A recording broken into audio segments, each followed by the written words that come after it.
center?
So we just finished 3 days of our 18th International Human Rights Summit.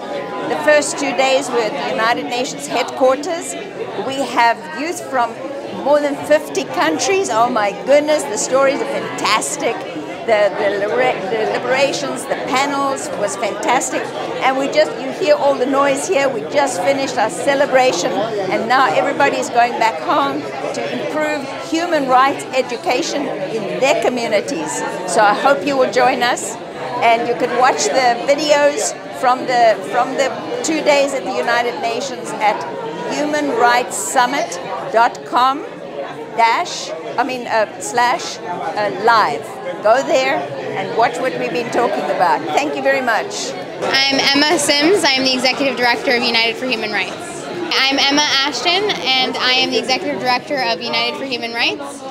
We just held our 18th International Human Rights Summit at the United Nations and it was a huge success. We had delegates from over 50 countries that were youth who were speaking about their views on human rights, and we had officials and professors who were joining us as well. So overall it was a huge success and we're very happy to welcome all people from the international community to participate in this event.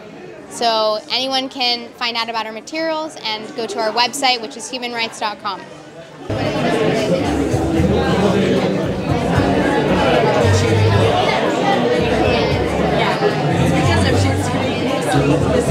Okay, so today we take a look at human rights, what they are, what the term actually means, and how to make human rights a reality.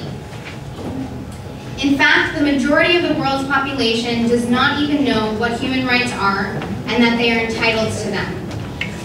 And I want to first introduce a very special guest today who is really fighting for human rights in this community here in Harlem.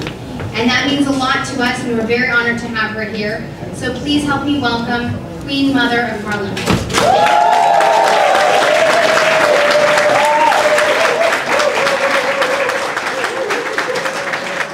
Depicting all 30 human rights and so titled 30 Rights, 30 Ads. You may have seen these award-winning presentations playing in our Public Information Center when you entered today. Each deliver a powerful 30-second message that can be played across multiple media platforms. In fact, they're translated into 17 languages rather, and they have aired in over 100 countries. And this one is directly applicable today, so I wanted to play it for you now, and here it is.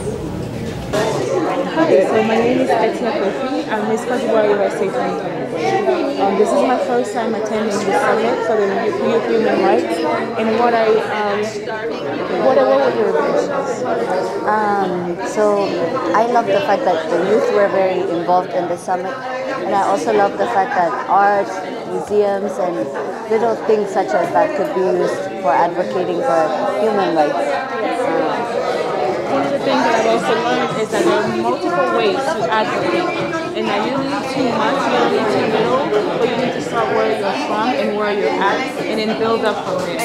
I think that education is very important in the sense that it'll set you free. Like one of the panel speakers said, he was told that he was a failure, he was told that he was illegal.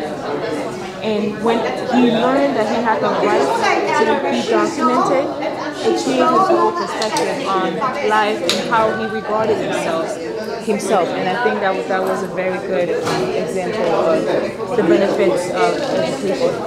And we just want to say thank you for everybody who organized this event. And thank you for having us also. Yes.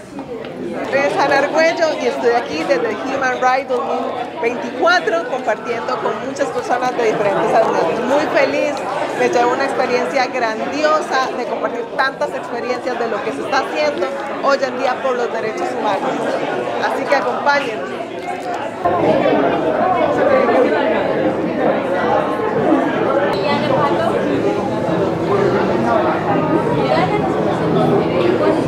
Peace TV reporters have been active at the UN headquarters since 2010, the age of former UN Secretary General Ban Ki-moon. They are often invited to gather pictures and news about high-level meetings and events at the UN headquarters. We usually report live on the scene the events of dozens of countries, including the US, France, the UK, Israel, Germany, Russia, Egypt, Kuwait, Bulgaria, Ukraine, and Morocco, and the EU at the UN headquarters and their residences in New York. Our news reports have, in part, kept the international community up to date with the work of different governments so that people everywhere will know the great efforts and contributions of the UN to world peace, international affairs, and multilateralism.